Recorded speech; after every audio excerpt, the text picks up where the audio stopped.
Rajkot TRP game zone અગ્નિકાંડ બાદ રાજકોટ મહાનગરપાલિકાએ fire વિભાગમાં 275 ફાયરમેનની ભરતીની પ્રક્રિયા તેજ કરી છે.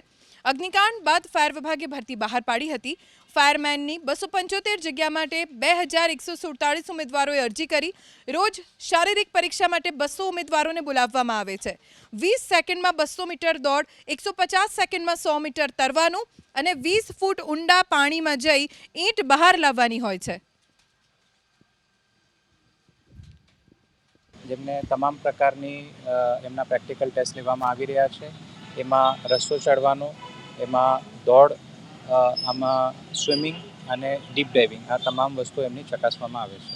247 જગ્યાઓ છે અને 2147 અરજીઓ આવેલી છે. રજિસ્ટ્રેશનની વખતે અમે ચેક કરી લઈએ છીએ કે હેવી વ્હીકલ લાઇસન્સ ધરાવતા વ્યક્તિ છે કે નહીં, અને હેવી વ્હીકલ લાઇસન્સ ધરાવતા હોય તો સાંજે તમામ ટેસ્ટ પાસ કર્યા બાદ એમને ERCમાં જઈને આરટીઓના અધિકારીશ્રીના હાજરીમાં એમનું ડ્રાઇવિંગ ટેસ્ટ પણ લેવામાં આવે.